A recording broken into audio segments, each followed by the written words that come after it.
Okay, guys, 1.6. You notice there's only one question here, which means there's really guaranteed going to be a question of this type on your exam, right? Because you're going to have something from each section, and there's only one type of question here. Sketch a graph of f of x equals, actually, and because the types are so sparse, I actually am redoing a question. Now, that's not to say that those are the only questions you're going to be asked. I might throw in like a translation as well, so I could kill two sections with one question, right? So I could add some kind of translation in, and then you have a piecewise function to graph.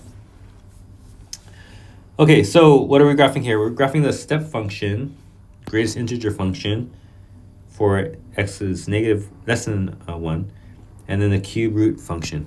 Let's remind ourselves what those individually look like. Okay? So first, starting with the step function, it's the greatest integer function, which means it's the greatest integer that's less than or equal to. So less than or equal to means if I input a 0, I'm still going to get a 0. If I input a 1, I'm still going to get a 1. If I input a 2, I'm still going to get a 2. If I input a -1, I'm still going to output a -1. If I input a -2, I'm still going to output a -2. Now, if I put in a 0.5, it's going to be the greatest integer that's less than. So that means it's going to be, output should be like this, right? And so you're going to shade to the right. If I input a 1.5, output should be less than 1.5, so it should be output of 1. So I have this picture going on here. That's the greatest integer function. What about the cube root function?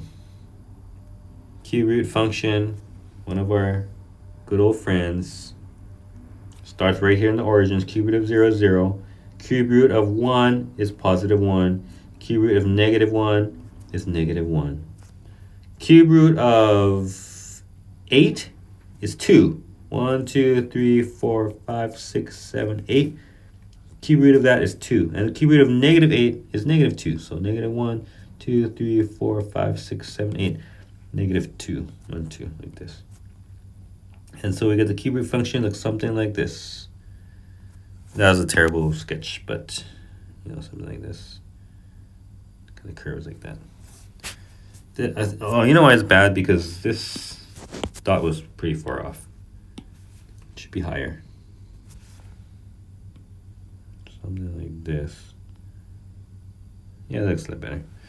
Okay, so those are the individual graphs. Now I'm going to combine them. They're going to, for less than 1, I'm going to use this guy. For greater than or equal to 1, I'm going to use this guy. So here's the combined graph, the end result.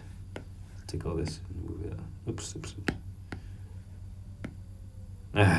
It did not work. Okay, let's try again. I'm just going to erase this one.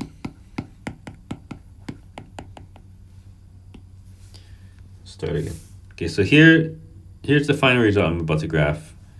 Here's the result of the piecewise function, okay? So negative for positive, well, here's one, here's where it takes over, right? This guy was big stuff. Can't swear. I'm trying not to swear in these videos. So this guy was tough stuff until you got to 1, right? So he was the guy in charge. So he was the graph, the greatest integer function, and then we got to 1, where x is 1, and he had a hole there, and then at that position, cube root took over. So cube root of 1 was exactly 1, right? And we saw earlier cube root of 8, 2, 3, 4, 5, 6, 7, 8 was 2. So something like this, right? So in that position, cube root took over, something like that. There you go. So there you go. That's the sketch. I don't need this original function anymore because I have the final result. So that's the result of the piecewise functions. Now to determine the domain and range and all that stuff. Okay, so domain first. here's how I look at domain, which are vertical line. And we're just gonna take this vertical line, we're gonna move it, see if it hits any holes. Oh, you know what? I just realized my graph was off. Sorry. Now, as I was doing that, I realized this graph was a little bit off. So this one should have been right here. Yeah. And this would have been right here. It was missing a step. Okay, so now. Oops, no. Try that again. So here's how I think about it. I got a vertical line here. This is how I determine the domain. As I take this vertical line and I move it across, is there any spot where it hits a hole? Here, it looks like it might hit a hole, but it's okay. It's covered by the step, right? The hole, the filled-in circle above. Looks like I have a hole, but it's okay. It's covered. So there's no holes, no holes, no holes, no holes. No holes. Here, it looks like I might have one, but it's okay. It's covered up there. And then onwards forever. So it looks like no issues there. That means the domain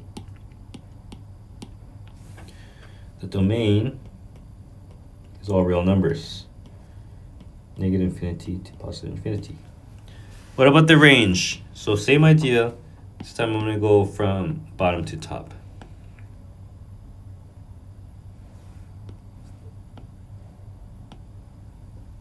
Okay, so I'm moving this guy up. Looks like, oh, right here. So here I have a value. Then I have got a hole, got a gap here. There's nothing filling in this area. So I've got a hole there. And then this one, okay. And then another hole, another hole, another hole. So in between these values, in between step functions, I'm not covered. From here, 0 to here, I'm not covered. And then from 1 onwards, upwards forever, then I am covered. So that's okay. So the domain, the range here is a little interesting.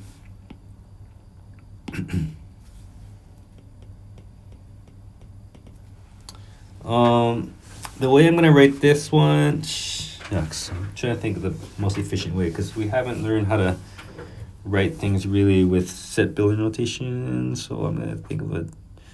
We've been using interval notation. In this case, interval notation not very nice because I've got a bunch of whole number values, right? And then in between, there's nothing that's covered. So I'm gonna write it a little bit differently. So I'm gonna write as a set first. So with dots. The dots indicate that I'm going to go forever to the left. And then I have things like here. This is negative 1, 2, 3, 4. This is negative 4, right? Negative 3, negative 2, negative 1. So I got things like negative 4, negative 3, negative 2, negative 1. Those are all possible. 0 is possible. And then that's it. And then I'm going to union that. So that up until this is the last possible thing from the step function, right? And you union that from 1 onwards, upwards, forever. I can go as high as I want after that. So union with this interval from including 1 itself onwards to infinity and forever. So that's the range. That's the range. Okay, so now for intervals where the function is increasing, decreasing, or constant. So we'll do those one by one. Increasing is the easiest. Actually, no, I should say decreasing is the easiest. Because there is no spot where it's decreasing. Constant, maybe the hardest.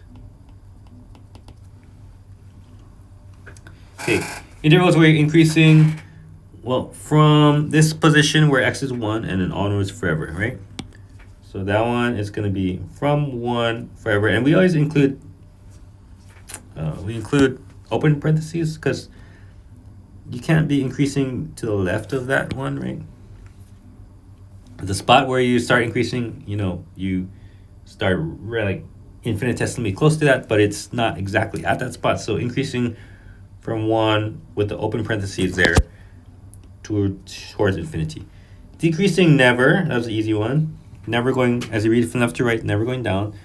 But it's constant anytime you have these horizontal lines, right? So all those spots where you have the horizontal lines. So constant from, I'm going to write, to indicate that it goes on forever like this, the dots. And then the first time, I'm going to do something like, this is negative 1, -2, -3, -4. So from -4 to -3, that was constant. Union with -3 until -2, it was constant. And then from -2 to -1, it was constant. From -1 to 0, which was here to here, it was constant. And then from 0 to 1 also, it was constant. So union from 0 to 1. And that's where it stops, right?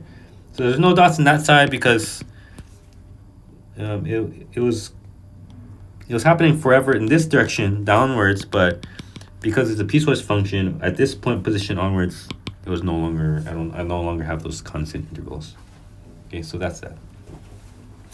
All right, so that's it. That's the question. That's 1.6 done.